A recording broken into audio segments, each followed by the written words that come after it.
আপনাদের সবাইকে স্বাগত জানাচ্ছি। আমি শারমিন চৌধুরী। আমার আজকের অতিথি এবি পার্টির সাধারণ সম্পাদক ব্যারিস্টার আসাদুজ্জামান ফুয়াদ এবং আছেন রাজনৈতিক বিশ্লেষক ডাক্তার জাহিদুর রহমান। স্বাগত জানাচ্ছি আপনাদের দুজনকেই রাজনীতির এপিঠ-ওপিঠের আজকের আয়োজনে। আমি অনেকগুলো বিষয়ে আজকে কথা বলার মতো আছে। আমি ব্যারিস্টার ফুয়াদ, আপনার কাছ থেকে একটু শুরু করি যে ইসলামী আন্দোলনের মহাসমাবেশ হলো, সেখানে তারা 16 দফা দাবি পেশ করেছে, রাষ্ট্রীয় সংস্কার, সংখ্যানুপাতিক নির্বাচন এবং জুলাই সনদ ঘোষণা সহ দাবিগুলো তাদের আছে। সেখানে আমরা দেখেছি জামায়াতে ইসলাম, এনসিপি, আপনারাও ছিলেন। বিএনপিকে আমন্ত্রণ জানানো হয় নাই, কারণ বিএনপি সংখ্যানুপাতিক নির্বাচনের বিরোধিতা করে। এই যে সংখ্যানুপাতিক নির্বাচনের দাবি আবারও এখানে বলা বা অন্য দাবিগুলো, একটা কি চাপ তৈরির উদ্দেশ্য নাকি ঐক্যমত কমিশনের তো আলোচনা চলছে এই বিষয়গুলো নিয়ে, আবার সমাবেশ করে দাবি জানানো কেন? ধন্যবাদ। প্রথম কথা হচ্ছে যে পিআর এর ব্যাপারে আসলে আমি জাহিদ ভাই আসলে বিভিন্ন প্ল্যাটফর্মে প্রচুর কথা বলেছি আর কি, আরো কয়েক মাস আগে থেকে আর কি। এবং পিআর এর একটা ন্যায্যতার জায়গা আমাদের রাজনীতিতে, আমাদের রাজনৈতিক দলগুলোর স্বার্থ সংরক্ষণ করার ব্যাপারে বরাবরই ছিল। পাস দ্য পোস্টের যে লিমিটেশন গুলো আছে সেটা বারবার যেটা হয়েছে যে একটা অথরিটেরিয়ান রেজিম তৈরি করবার যে একটা সম্ভাবনা বাংলাদেশে আমরা দেখেছি, সেখান থেকে অন্যান্য দলগুলোর মধ্যে এই চৈতন্যটা খুব সিরিয়াসলি কাজ করছে। এবং দেখেন যে বাংলাদেশে 40-42% ভোট পেয়ে কিন্তু ক্ষমতায় যেতে পারছে, কিন্তু 5%, 7%, 8% ভোট পাওয়ার মতো জায়গায় যারা আছেন তারা আসলে একটা সিটও পান না। এরকম একটা বাস্তবতাও কোনো কোনো নির্বাচনে তৈরি হয়ে যায়। তো সেই জায়গাতে আমাদের দলের পক্ষ থেকে আমরা যেটা চেয়েছিলাম সেটা হচ্ছে একটা মিক্স সিস্টেম প্রস্তাব করেছি। কারণ একটা প্র্যাকটিস, আপনি একটা জাতিগোষ্ঠী লম্বা সময় ধরে যেটার সাথে অভ্যস্ত হয়ে গেছে, সাডেনলি আপনি তাকে শতভাগ অন্য একটা সিস্টেমে কনভার্ট করতে গেলে এটা একটা কেওয়াস তৈরি হবে। আমাদের দলের পক্ষ থেকে আমরা প্রস্তাব করেছি যে 200 সিটে first past the post system থাকুক এবং 100 সিটে আমরা পাইলটিং করতে পারি। 200 সিটে রাখবার একটা প্রস্তাবনার একটা রেশনাল হচ্ছে, বিএনপি যেহেতু বড় দল, তাকে আস্থায় রেখেই একটা সংস্কার করতে হবে। তো 200 সিট যদি ফার্স্ট পাস্ট দ্য পোস্ট সিস্টেমে থাকে, তাতেও বিএনপির ক্ষমতায় আসার জায়গাটা কোনোভাবে চ্যালেঞ্জের সম্মুখীন হবে না যদি পিআর এর মাধ্যমে বাকিরা সবাই মিলেও 100 সিট নিয়ে নেয়। তো এইটা হচ্ছে সংস্কারের একটা প্র্যাগম্যাটিক প্রপোজিশন আর কি, যে বিএনপিকে অনবোর্ড করা। দ্বিতীয়ত হচ্ছে আমরা চাচ্ছিলাম যে 100 সিটে করলে যেটা হবে যে বিএনপি ছাড়া বাকি যত রাজনৈতিক দল আছে, টেকনিক্যালি ধরেন আপনি 50, 60, 70 সিটের মতো সবাই কভার হয়ে যাবে যত দল আছে। 1% যদি আপনি ভোট লাইন ধরেন, থ্রেশহোল্ড ধরেন, আপনি মোটামুটি কভার হয়ে যাবে। এবং এতে যেটা সুবিধা আছে যে কেউ বঞ্চিত হবে না, আপনার সবাই অ্যাকোমোডেটেড হবে এই পার্লামেন্ট। এই প্রস্তাবনাটা কিন্তু বিএনপি ছাড়া সকল রাজনৈতিক দল দিয়েছে কোনো না কোনো ফর্মে। কেউ কেউ বলছে শতভাগ পিআর, কেউ কেউ বলছে এই হাউসে পিআর অথবা উপরের হাউসে পিআর, এরকম আলোচনা আসছে। আমরা যেহেতু আমাদের পক্ষ থেকে একটা হাউসের কথাই বলেছি, যে আমরা সেকেন্ড চেম্বারের পক্ষপাতী না। তো একই হাউসে এই 300 আসন সংরক্ষিত 100 বাড়ানোর প্রস্তাব করেছি 400। এই 400-র উপরে টোটালি 100-র উপরে পিআর হোক। 300-র উপরে 100 পিআর হবে, 200 হলো নির্বাচিত, আর বাকিটা হচ্ছে প্রপোর্শনেটলি ভোটের উপরে, বাকিটা হচ্ছে সংরক্ষণ, আপনি ভাগ করবেন। এটা তো আপনাদের প্রস্তাবনা, এই প্রস্তাবনা তো আপনারা দিচ্ছেনই, দিয়েওছেন ঐক্যমত কমিশনের আলোচনার সেই প্ল্যাটফর্মে আপনারা পেশ করেছেন। আমি এই প্রশ্নটা করছিলাম, যেখানে সমাবেশ করে এটা আবার এই দাবিটা, এটা কি কোনো চাপ সৃষ্টির প্রক্রিয়া? সার্টেনলি তাই। কারণ হচ্ছে যে ইতিমধ্যে আপনারা দেখতে পাচ্ছেন যে মোটা দাগে ঐক্যমত কমিশনে অনেকগুলো বিষয় প্রায় সকলে একমত হচ্ছে, কিন্তু বড় স্টেক হোল্ডার একমত না হওয়ার কারণে যেটা হচ্ছে, এটার ডিসিশন আকারে সিদ্ধান্ত নেওয়া হচ্ছে না, রেজলিউশন আকারে নেওয়া হচ্ছে, ডিসপিউটেড রেজলিউশন আর কি। জায়গাতে সার্টেনলি তারা মনে করছে যে তাদের যেহেতু একটা পলিটিক্যাল স্টেক আছে এবং দেশে বিরোধী দল নাই, বিএনপি যদি সরকারি দলে যায়ও সেক্ষেত্রে তাকে একটা ডেমোক্রেটিক নিয়ন্ত্রণের জায়গায় রাখা এবং একটা সাইজেবল মেজরিটি আকারে, আপনি 50, 80, 100 সিটের একটা অপোজিশন আকারে একটা ডেমোক্রেটিক প্রসেসে হাজির হওয়ার সুযোগ যদি থাকে, সেই সুযোগটাকে তো অবশ্যই রাজনৈতিক দল আকারে সবাই কাজে লাগাতে চাইবে। এটা একটা মিউচুয়াল ইন্টারেস্টের জায়গা যেমন আছে, এর ভিতরে রাষ্ট্রেরও আমি এখানে বেনিফিট দেখি। তাই ধন্যবাদ, আপনার কাছে আসছি আবারও এই প্রসঙ্গটিতে। আমি একটু ডাক্তার জাহিদ আপনার মন্তব্য নেই যে এই চাপ সৃষ্টি করার একটা প্রক্রিয়া, মানে সংখ্যানুপাতিক নির্বাচন নিয়ে তো আপনারা কথা বলছেনই, এখন এভাবে মহাসমাবেশ করে সবগুলো দল, এর পক্ষের দলগুলো একসাথে একটা চাপ সৃষ্টির প্রক্রিয়া, যেটি ব্যারিস্টার ফুয়াদও বলছিলেন। আপনার কাছে এটা নিয়ে মন্তব্য তো জানতেই চাই। আর এই যে ঐক্যমত যদি না হয়, মানে বিএনপি তো মানছে না, তাহলে আসলে কি হবে? চাপ সৃষ্টি করেও যদি কাজ না হয়, চাপ সৃষ্টিতে কাজ হবে কিনা এক নাম্বার, এবং না হলে, ঐক্যমত না হলে আসলে কি হবে? খুবই গুরুত্বপূর্ণ প্রশ্ন, আমি আসবো। মানে প্রপোর্শনাল রিপ্রেজেন্টেশনের পক্ষে তো অনেক যুক্তি আছে, কোনো সন্দেহ নাই, কিন্তু বাংলাদেশের মতো দেশে লোয়ার হাউসে পুরোপুরি, মানে ফুয়াদ ভাই যেটা বললেন, এটাও এক ধরনের হাইব্রিড সিস্টেম, এটাও খানিকটা অ্যাকসেপ্টেবল হতে পারে, কিন্তু পুরো লোয়ার হাউসের পিয়ার, যেটা জামায়াতে ইসলামী চেয়েছে, যেটা ইসলামী আন্দোলন চায়, এটা কোনোভাবেই বাংলাদেশের মতো দেশে অ্যাপ্লিকেবল না, ফুল স্টপ। এগুলো কেন তারা করছেন আমি সেই জায়গায় আসছি। ধরুন জার্মানিতে আছে, এখন আপনি দেখবেন জার্মানিতে সরকার গঠন হয় না, কিন্তু ওদের দেশের ডেমোক্রেসি এতটাই বিকশিত হয়েছে যে দেখা গেল প্রয়োজনে যে আপনার বিরোধী দল, সে আপনাকে সমর্থন করছে সরকার হিসাবে থাকার জন্য। বাংলাদেশে আমরা আর্টিকেল 70টা রেখেছিলাম কারণ আমরা মনে করেছি এটা যেভাবে ছিল সেটা সমালোচনা করি, কিন্তু সকাল বিকাল যাতে সরকার পড়ে না যায় সেই কারণে আমরা আর্টিকেল 70 রেখেছি, যে আপনি হর্স ট্রেডিং করবেন, সরিয়ে ফেলবেন। লোয়ার হাউস পিআর যদি পুরো হয়ে যায়, একটা ছোট এক্সাম্পল দিই, 35%, একটু বেশি বলেছেন, 40-42ও লাগে না, 35 টাইপ পেলেই মোটামুটি আপনি 151 সিট পেয়ে যেতে পারেন। তো পিআর হলে সেই দল সিট পাবে 105, তার আরো 36টা সিটের প্রয়োজন হবে, সেই 36টা কেউ না কেউ দিল আমরা ধরলাম, এবং এরপর আমরা দেখবো সরকারটা সাস্টেইন করছে না। নেপালে এই ঘটনা ঘটতেছে, আমাদের একদম কাছাকাছি এটা আছে। একটা কথা মনে রাখতে হবে, কোন জিনিস থিওরিটিক্যালি কেমন সেটার চাইতে জরুরি কথাটা হচ্ছে আমার দেশে এটা কেমন হতে পারে। যেমন ধরুন তত্ত্বাবধায়ক সরকার বলে কোনো বস্তু পৃথিবীতে ছিল না, আমরা এনেছি, পরে আমাদের দেখে দেখে পাকিস্তান কি ডিফারেন্ট ওয়েতে করেছে, সরিয়ে ফেলা হলো, আমরা আবার সবাই একমত। তার মানে আমাদের দেশের কতগুলো বাস্তবতা আছে। সো লোয়ার হাউসের পুরোপুরি পিয়ার ইম্পসিবল একটা ব্যাপার, এটা কোনোভাবেই হতে পারে না।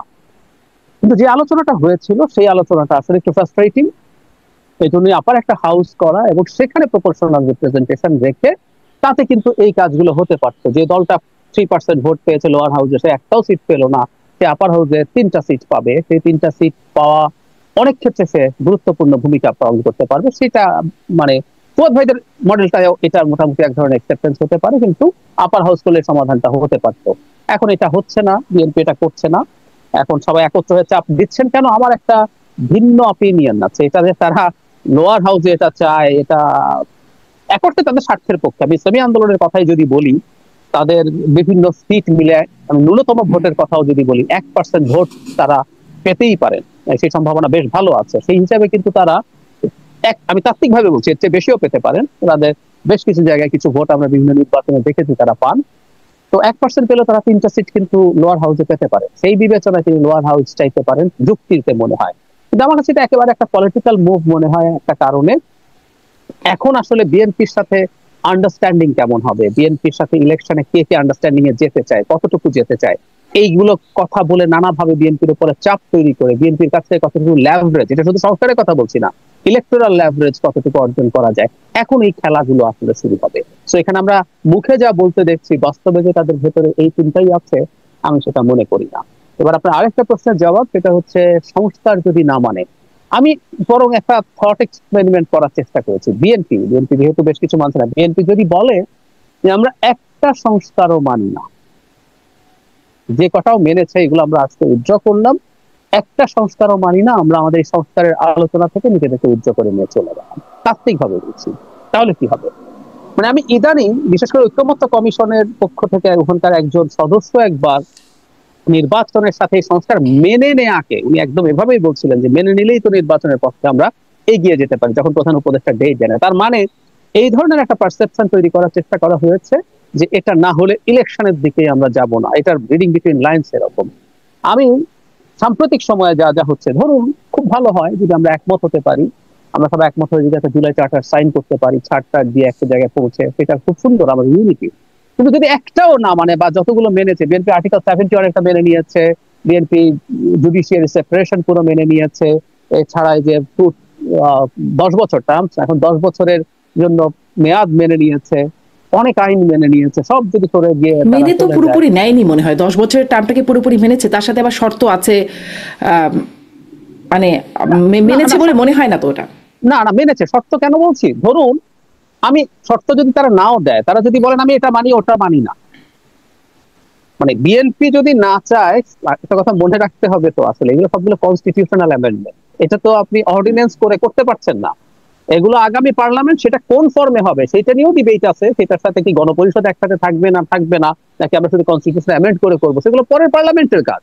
সুতরাং এই সরকার এনসিসি দিয়ে জুলাই সনদ লিখলো, বিএনপি যদি সেটা অ্যাগ্রি না করে, এনসিসি বা আপার হাউসের প্রফেশনাল রিপ্রেজেন্টেশন যদি অ্যাগ্রি না করে, জুলাই সনদে বিএনপি অ্যাগ্রি করে না লিখবে, সে ক্ষমতা আসলে এটা করবে না।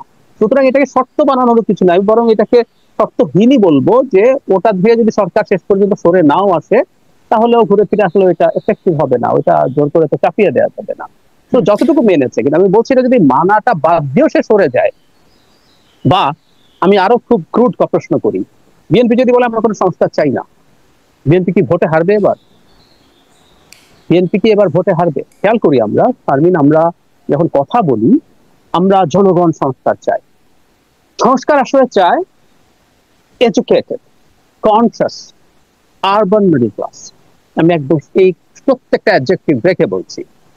আরবান মিডল ক্লাস শুধু এডুকেটেড হলেই হবে না। আমি নিজে ব্যক্তিগতভাবে আমি যেটা সমাজকে বুঝতে চাই, রাজনীতি বুঝতে চাই, আমি অনেকের সাথে কথা বলে দেখেছি, আমি অনেকের মধ্যে দেখেছি যে এটা নিয়ে ডিজায়ার নাই। আবার কারো কারো আছে, কেউ কেউ প্রচন্ড বিরক্ত বিএনপির ওপরে, বিএনপি কেন এগুলো মেনে নিচ্ছে না, কেন সংস্কার চাইছে না। কিন্তু এই ক্লাসটা খুবই ছোট। হ্যাঁ, এই ক্লাসটা সোশ্যাল ক্যাপিটাল বেশি, এই ক্লাসটা লিখতে পারে, এই ক্লাসটা কলাম লেখে, এই ক্লাসটা টক শো করে, এই ক্লাসটা ফেসবুকে লেখে, শোরগোল করে। কিন্তু দিনের শেষে ভোটের হিসাব নিকাশে যদি বলি খুব বড় সমস্যা হবে, হবে না। সেজন্যই আমি মনে করি বিএনপি যদি মেনে নাও নেয় শেষ পর্যন্ত, মানে ইলেকশনই তো, ইলেকশনে যাওয়া, এবং সেটা ইলেকশনের এজেন্ডা হয়ে দাঁড়াবে, সেটা ইলেকশনের ম্যানিফেস্টো হয়ে দাঁড়াবে। ফুয়াদ ভাইরা যে ধরনের পার্লামেন্ট চান, তারা তাদের দলের ম্যানিফেস্টোতে সেটা ইনক্লুড করবেন, আরো যা যা চান সেটা নিয়ে দীর্ঘমেয়াদী রাজনীতি হবে, এটাই বলবো। জি, আমি একটু ব্যারিস্টার ফুয়াদ, আপনি কি শুনতে পাচ্ছেন আমাকে? ব্যারিস্টার ফুয়াদ, আশা করি শুনতে পাচ্ছেন, আপনি আমাকে পাচ্ছেন? আচ্ছা, মানে আলোচনা যেটি হচ্ছিল যে ঐক্যমত কমিশনে, তাহলে আলোচনাটা আসলে কতটুকু গড়ালো এটাও একটু শুনতে চাই, যে এই বিষয়গুলো বিএনপিকে আসলে একমত হলো 10 বছরের মেয়াদের ক্ষেত্রে। আরেকটা, আমার অজ্ঞানতাকে মাফ করবেন, মানে আপার হাউস লোয়ার হাউস এটি কি এখনো পর্যন্ত চূড়ান্ত হলো? এটাও একটু আপনার কাছ থেকে জানতে চাই ছোট ছোট করে। আর সাথে সাথে মানে মূল আর একটা প্রশ্ন, যে আলোচনার অগ্রগতি এই অর্থে জানতে চাই যে সালাউদ্দিন আহমেদ, বিএনপির যিনি প্রতিনিধিত্ব করছেন ঐক্যমত কমিশনে, তিনি বলছেন খানাপিনা বেশি চলছে আলোচনার চেয়ে। আসলে আলোচনার অগ্রগতিটা এই জন্যই আরো বিশেষ করে জানতে চাই। একটা বিষয় হচ্ছে যে বাংলাদেশের ইতিহাসে রাজনৈতিক দলগুলোর আলোচনা, জোট করা, ঐক্যমত বসা, দুইটা জিনিসকে কেন্দ্র করে হয়েছে সবসময়। একটা হচ্ছে সরকার বিরোধী আন্দোলন, আর দ্বিতীয়ত হচ্ছে নির্বাচন। দেশের স্বার্থে বাংলাদেশের রাজনৈতিক দলগুলো নিজেরা বসে কখনো এই রাষ্ট্রটার জন্য কাজ করেছে এমন এক্সাম্পল আমার হিস্ট্রিতে আমার জানা নাই। জাহিদ ভাই জেনে থাকলে আমাকে কারেক্ট করবেন। তো এইটা হচ্ছে বাংলাদেশের ইতিহাসে একটা আনপ্রেসিডেন্টেড ঘটনা, যে জোটের বাইরে, নির্বাচনের বাইরে, দলীয় স্বার্থের বাইরে দেশটাকে নিয়ে, টোটাল জনগোষ্ঠীকে নিয়ে ভাবনা, আলোচনা, তর্ক বিতর্ক, আলাপ, এটা প্রথমবারের মতো হচ্ছে ঐক্যমত কমিশনের মধ্য দিয়ে। অতএব আমি সবচেয়ে বড়, মানে যেটা মনস্তাত্ত্বিক জায়গা থেকে দেখি, এটা হিস্টোরিক সাকসেস। এই কমিশন যদি কোনো বিষয় একমত হইতে না পারে, তারপরে এটা গ্ল্যারিয়াস এক্সাম্পল হিসেবে থাকবে আমাদের হিস্ট্রিতে, যে আমাদের পলিটিক্যাল পার্টিস গুলো দিনের পর দিন, মাসের পর মাস বসেছে, কথা বলেছে, আলাপ বসে কি ওই খানাপিনাটাই বেশি চলেছে সালাউদ্দিন আহমেদ যেটি বলছে? তাহলে না, খানাপিনা হচ্ছে, ধরেন আপনি সারাদিন থাকবেন, এটা তো একটা রেগুলার ব্যাপার, যে আপনার ওখানে লাঞ্চের টাইমে আপনাকে লাঞ্চ খাওয়াচ্ছে, ওখানে চা বিস্কিটের একটা কোণা আছে, ওটা আপনার বাসায় গেলেও আপনি ওই একই রকম খাওয়াবেন। ওইটা জাহিদ ভাইও টং দোকান দেখলে ওইরকম 2বার 4বার করে এইটা সেটা হাবি জাবি সব খাবে, রাতের বেলা আমাকে টকশোতে বলবে চা কিন্তু চিনি দিয়ে খাবেন না। তো ওই এই তো আছে, এটা আপনি না খাওয়া দাওয়া তো বাদ দিয়ে দিতে পারবেন না। কিন্তু আসলে সিরিয়াস আলোচনা হচ্ছে ওখানে, এটা কোনোভাবে ছোট করে আমি দেখি না এবং দেখবো না কখনো। বরং হচ্ছে এই মনস্তাত্ত্বিক সাকসেসটাকে, যেটা হবে একটা চলমান প্রক্রিয়ার মধ্যে যেতে হবে। আমি জাহিদ ভাইয়ের সাথে একমত, বিএনপি অথবা যে কোনো পার্টিকে কোনো বিষয়ে ঐক্যমত করানোর জন্য জোরাজোরি করা উচিত না। কারণ হচ্ছে সংস্কার মনস্তত্ত্বে যদি ফিট ইন না করে, এটা হচ্ছে আইওএস এর উইন্ডোজ আপডেটের মতো। আপনি তো ওই মানে মানে ব্ল্যাকবেরির উইন্ডোজ আইনা তো আপনি iOS 15 আইফোনে আপডেট করতে পারবেন না, এটা ওয়ার্ক করবে না। কারণ চিন্তায় কোনো কোনো ব্যক্তি, কোনো কোনো সমাজ অনেক বেশি আপ টু ডেট থাকে, সে ওটাকে অ্যাডপ্ট করে নিতে পারে। কিন্তু যারা পারে না তাদেরকে কি করবেন? তাদেরকে ফেলে দেবেন, লেফট আউট করে ফেলবেন? তাহলে একটা সমাজের যে ক্রম বিকাশমান হওয়ার যে ধারাটা, সংস্কার তো ওইরকম একটা জায়গা, এটা সাডেনলি চাপিয়ে দিলে হবে না। ধরে নিলাম বিএনপি সব দাবিতে একমত হয়ে গেল, ক্ষমতায় গিয়ে সে চেঞ্জ করে দিবে না তার গ্যারান্টি? করে দিতে পারবে তো। অথবা সে নিজেই ইলেকশনে ম্যানিফেস্টোতে আপনার ম্যান্ডেট নিয়ে আসবে যে আমি যদি এইবার 2/3 মেজরিটি নিয়ে ক্ষমতায় আসি, আমি এই ঐক্যমত কমিশনের সকল ডিসিশন চেঞ্জ করে দিব। তা সে যদি জনগণের কাছ থেকে ম্যান্ডেট নিয়ে আসে, এটা তো সে পারবে, লিগালি তো আপনি তাকে বার করতে পারছেন না। তাই হচ্ছে কমিশনও কিন্তু জিনিসটা বোঝে। এই জন্য প্রফেসর আলী রিয়াজ থেকে শুরু করে টোটাল টিমকে আমরা যেটা দেখেছি, ওনারা বারবার এই কথাটা বলেন যে আমরা আসলে ভোটাভুটিতে যেতে চাই না। মানে এই মতের পক্ষে কতজন, এই মতের বিপক্ষে কতজন, পক্ষের যুক্তি কি বিপক্ষের যুক্তি কি, ব্যাপারটা এরকম না, বরং হচ্ছে ওনারা সবাইকে অনবোর্ড নিয়ে ডিসিশন নিতে চাচ্ছে। কারণ এটাই টেকসই হবে, আদারওয়াইজ হলো মেজরিটেরিয়ান ডিসিশনটাও টেকসই হবে না। এই জন্য হচ্ছে আমার কাছে মনে হয়েছে যে এখানে আলোচনা ফলপ্রসূ হচ্ছে, আলোচনার কালচার ডেভেলপ করছে এবং এই কালচারটা চলবে। এবং কিন্তু এই যে গুরুত্বপূর্ণ বিষয়ে একমত না হলে মৌলিক সংস্কার হিসেবে মেনে নেবে না, এনসিপি এই কথা বলেছে যে তারা আসলে এটাকে মানবেন না। সেক্ষেত্রে জুলাই সনদের কি হবে? আসলে জুলাই চার্টার হবার কথা জুলাইতেই, এটি ঘোষণা দিয়েছে সরকার। দেখেন, এটা তো একটা পলিটিক্যাল স্টেটমেন্ট আর কি। আমার কাছে মনে হচ্ছে মোটা দাগ এখন জুলাই সনদ না হওয়ার কোনো কারণ দেখছি না। এখন হতে পারে যে প্রত্যাশা মোতাবেক যত কিছু আপনি জুলাই সনদে দেখতে পারতেন, গত বছরের স্বপ্ন আকাঙ্ক্ষা, দ্বিতীয় বাংলাদেশ, গণ অভ্যুত্থান, 1400 শহীদ, এই সবগুলোকে কেন্দ্র করে সেখানে হয়তো তালিকাটা ছোট হয়ে যাবে। আপনি অনেক কিছু প্রত্যাশা করেছিলেন, প্রত্যাশার বাইরেও আপনি দেখবেন হয়তো 10টা বিষয় আমরা একমত হইতে পারি নাই, কিন্তু 4টা বিষয় একমত হয়ে গেছি। ওই 4টা বিষয় নিয়ে সনদ হবে। দুনিয়ার হিস্ট্রিটা এমনই, কারণ যেহেতু একটা, তাহলে জুলাই সনদ জুলাই হচ্ছে, জুলাইতে না হোক আগস্টে হবে, সনদ একটা হবে, জুলাই চার্টার হয়ে যাবে। এটা জুলাইতে না হোক আগস্টে হবে। আচ্ছা ব্যারিস্টার ফুয়াদ, আরেকটা বিষয়, যেহেতু আপনি বললেন এটা পলিটিক্যাল স্টেটমেন্ট, এটা অবশ্য মানে এই প্রশ্নগুলোর বাইরের একটা প্রশ্ন। পলিটিক্যাল স্টেটমেন্টের অর্থটা আমি একটু বুঝতে চাই। মানে পলিটিক্যাল স্টেটমেন্ট কি এমন কোনো স্টেটমেন্ট যেটা আসলে সত্য না, যেটি আসলে বাস্তবতা বিবর্জিত, এরকম কিছু? মানে আগে থেকেই আমি যখন প্রশ্ন করি, তখন যখনই এই বিষয়টা নিয়ে মানে বলে এটা একটা পলিটিক্যাল স্টেটমেন্ট, মানে হচ্ছে এটা যেন এটার কোনো গুরুত্ব নাই, মাহাত্ম নাই, বিষয়টা কি সেরকম কিছু? বাংলাদেশে পলিটিক্সে আসলে স্টেটমেন্টের যেটা হয়েছে কোনো ক্রেডিবিলিটি নাই। বাংলাদেশের রাজনীতিবিদরা এত পলিটিক্যাল পার্সনদের, পলিটিশিয়ানদের কোনো ক্রেডিবিলিটি নেই, তারা যে স্টেটমেন্ট দেন লার্জলি নাই আর কি। মানে আপনি বলছি না কোনো ভালো রাজনীতিবিদ নাই, ব্যাপারটা তা না। আমি বলছি এই জন্য দেখবেন যে বাংলাদেশের রাজনীতিবিদদেরকে মানুষ বিশ্বাস করে না।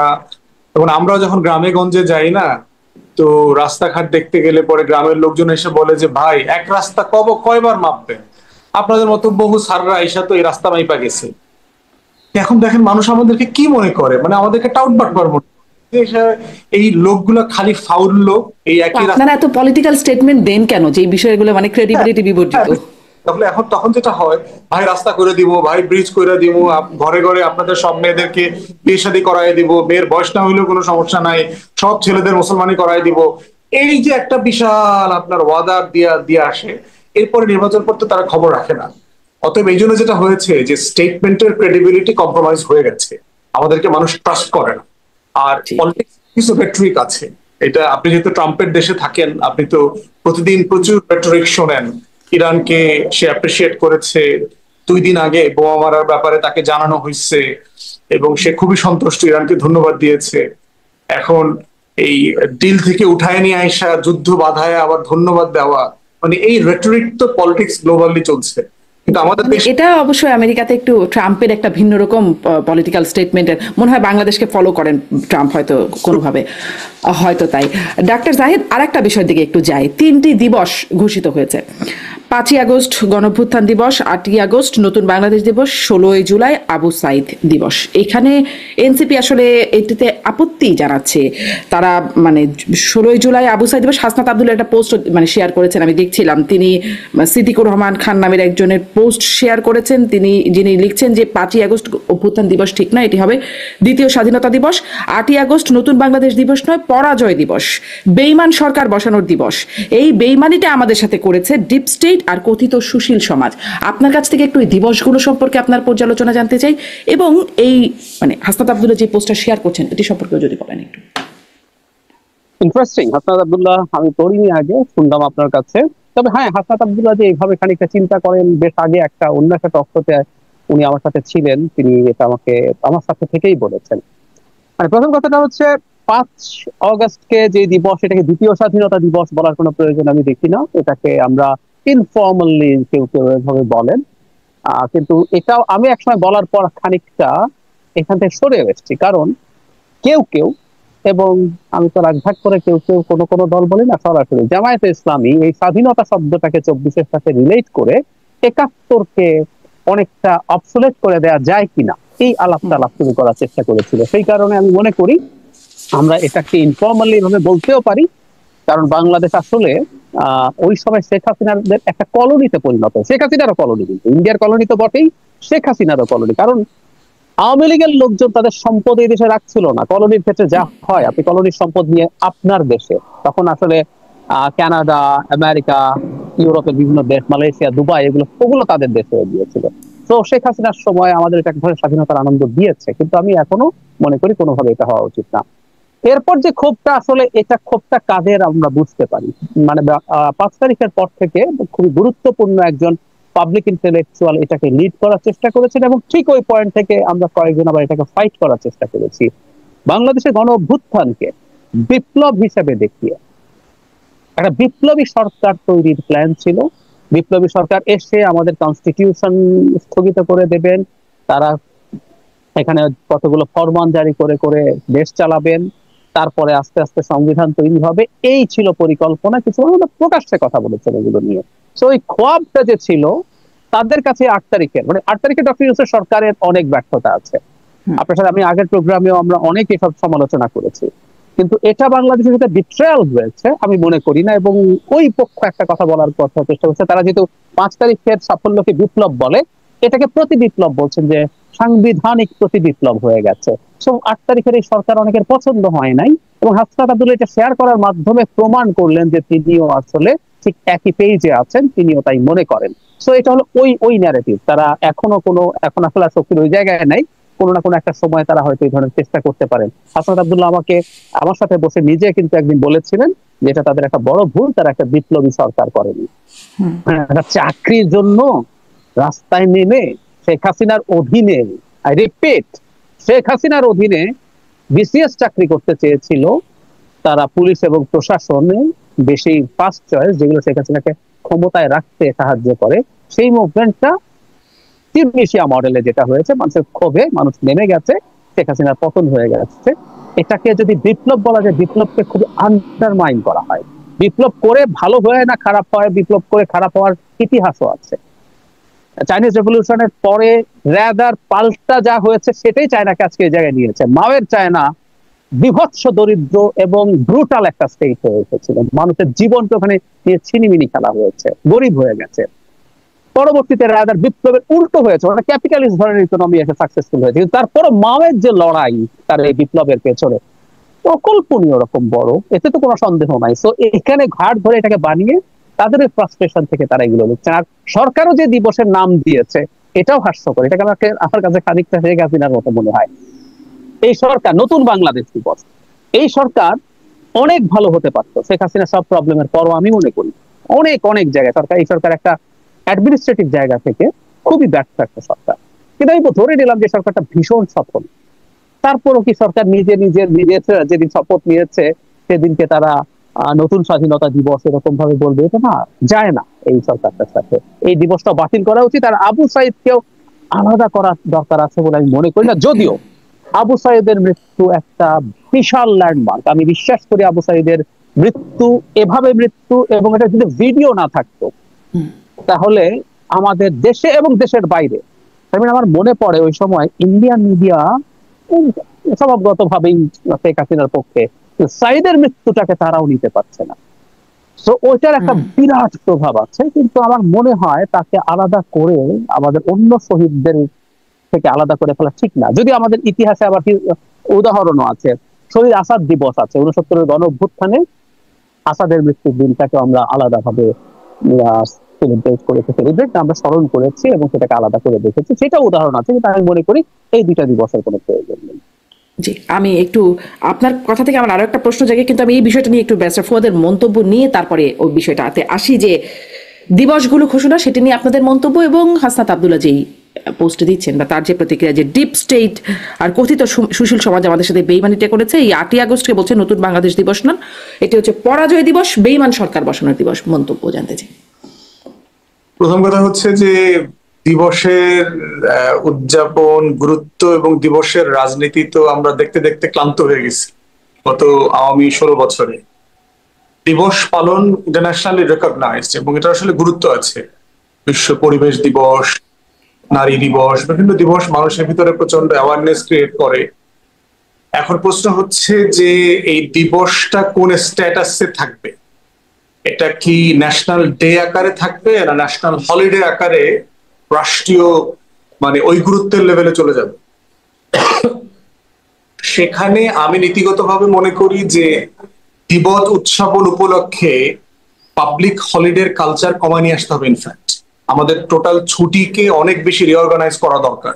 এটা ডিফারেন্ট আলোচনা, ওটা যদি কোনোদিন সুযোগ হয় টোটাল ছুটির কাঠামো নিয়ে কথা বলবো আর কি। তো আমি ব্যক্তিগতভাবে মনে করি যে আসলে ওই নতুন বাংলাদেশ দিবস, গণ অভ্যুত্থান দিবস, এত দিবস আসলে দরকার নাই। 5ই আগস্টে একটা দিবস হইতে পারে। আর আবু সাইদ দিবস যদি না করেন, এটা একটা হিস্টোরিক্যাল ঘটনা এবং এই এই চিত্রটা সারা পৃথিবীকে নাড়া দিয়েছে, মুভ করেছে আর কি। তো এই জন্য হচ্ছে যে আমাদের গণতন্ত্রের আন্দোলনে জাহিদ ভাই কারেক্টলি বলেছেন যে আপনার আসাদ, নূর হোসেন যারা শহীদ হয়েছেন বিভিন্ন আন্দোলনে, তাদের তাদের হিস্ট্রি কিন্তু আমাদের রাজনৈতিক কর্মী আমাদেরকে যথেষ্ট অনুপ্রেরণা দেয়। তো সেখানে আবু সাইদ গুরুত্বপূর্ণ এই রোল আকারে পুরো শহীদ এবং যারা কন্ট্রিবিউশন করেছেন এই গণ আন্দোলনে তাদেরকে মনে রাখার জন্য এটা হতে পারে। কি ফর্মে পালিত হবে সেটা আলোচনা হওয়া দরকার, বাট আমি নীতিগতভাবে এটাকে সরকারি ছুটি আকারে কোনো দিবস পালিত হোক এটা আমি চাই না। আমি চাই মানে ন্যাশনাল ইম্পর্টেন্স আকারে পালিত হোক, এটার সাবস্ট্যান্স আকারে এটা পালিত হোক। স্কুলে, কলেজে, বিশ্ববিদ্যালয়ে মানুষ জেনুইনলি এটা নিয়ে আলাপ করুক, তর্ক করুক, যেন এখান থেকে আমাদের ফিউচার জেনারেশনের যে পাথওয়ে সেটা বের করে নিয়ে আসার সুযোগ তৈরি হয়। হাসনাত আব্দুল্লাহর পোস্টটা নিয়ে কি বলবেন? এটা তার পার্সোনাল কমেন্ট। মানে আমি ব্যক্তিগতভাবে মনে করি যে 8 তারিখে জাতীয় সরকার সবাইকে নিয়ে যদি করা যেত, সেটা আজকের অনেক সংকটের মীমাংসা হয়ে যেত। আজকে যে কমিশন হয়েছে, ঐক্যমত কমিশন সবাইকে নিয়ে বসছে, তখন সেটা রাষ্ট্রীয় কাঠামোতেই আলোচনাগুলো হয়ে যেতে পারত এবং এটা আমাদের কাজ অনেক সহজ করে দিত, এটা আমি ফিল করি। জি, এর পেছনে কোনো ডিপ স্টেটের ভূমিকা ছিল যেটি আসলে ওই পোস্টে বলা হচ্ছে, সিদ্দিকুর রহমান খানের পোস্ট? এটা কোনোভাবেই মানে উড়িয়ে দেওয়া যায় না। মানে একটু স্পষ্ট করা যায় ডিপ স্টেটে আসলে কি ছিল, কারা ছিল? ডিপ স্টেট নিয়েটাই আসলে, ডিপ স্টেটের মিনিংটাই হয়তো প্রান্তিক লেভেলে অনেক কাছে স্পষ্ট না। নির্বাচন আসতেছে, এগুলো জাহিদ ভাই বললে ভালো হবে। আচ্ছা ডাক্তার জাহিদ, আপনি একটু বলবেন? ফুয়াদ ভাই ব্যাপারে সবচেয়ে এক্সপ্লিসিটলি কথা বলেন। ডিপ স্টেট বিরক্ত আমার উপরে, আমাকে এমপি টেমপি হইতে দিবে না। ইতিমধ্যে তারা এগুলো আলোচনা করতেছে, সিদ্ধান্ত নিচ্ছে। ইলেকশন ইঞ্জিনিয়ারিং করে কে ডিপ স্টেট, কে ব্যারিস্টার ফুয়াদ? ওইটা আমি এখনো ভালোভাবে জানি না, ওইটা জাহিদ ভাই ভালো জানেন। আপনাকে কারা এমপি টেমপি হতে দেবে না বলছে? এটা মানে বাংলাদেশের পাওয়ারফুল ইলেকশন ইঞ্জিনিয়ারিং যারা করতে জানে আর কি, তারা এইসব কারা ডিপ স্টেট, তারা বিভিন্ন জায়গায় এই হুমকি টুমকি দিচ্ছে আর কি। তো আমরা এমপি টেমপি আগামী বছর যদি না হইতে পারি, তখন আপনার সাথে এসে নাম সহ বলবো আর কি কারা কারা আগে। মানে কেন হতে না পারলে বলবেন কেন? আগেই বলে দেন যে কারা। ফুয়াদ ভাই তো এমনিও এমপি নাও হইতে পারেন, ফুয়াদ ভাই একটা অজুহাত পায় গেলে। জি ডাক্তার জাহিদ, আপনি কি ডিপ স্টেট সম্পর্কে একটু বলবেন? আচ্ছা, তার আগে একটা জিনিস বলি। ফুয়াদ ভাই যেটা বলছেন, জাতীয় সরকার যদি হতো উইদিন দ্য কনস্টিটিউশন, তাতেও প্রবলেম ছিল না আসলে। ইনফ্যাক্ট এনারা এই জিনিস ইন্ডিকেট করছে না। আই রিপিট, জাতীয় সরকার আমাদের এই কনস্টিটিউশনের অধীনে যদি হতো, 106 এর রেফারেন্সের জায়গায় উপদেষ্টা মন্ডলী থাকতো, বিভিন্ন দলের পার্টিসিপেশন থাকতো এবং কনস্টিটিউশন বাতিল করা হতো না, বিপ্লবী সরকার হতো না, এতে সমস্যা, এটা সমস্যা কমতো এবং ভালো হতো, আমিও মনে করি। আবারও বলছি, ওনারা যেটা করছেন, যেটা হাসনাত আব্দুল্লাহ আমার সাথে বসে বলেছেন, যে তাদের সবচেয়ে বড় ভুল ছিল বিপ্লবী সরকার তৈরি না করা, সংবিধান উইথেল না করা। এই ছিল তাদের পয়েন্ট। ইনফ্যাক্ট উনি এটা বোঝানোর চেষ্টা করছেন এই যে এই সরকারের কাছে যে গেল।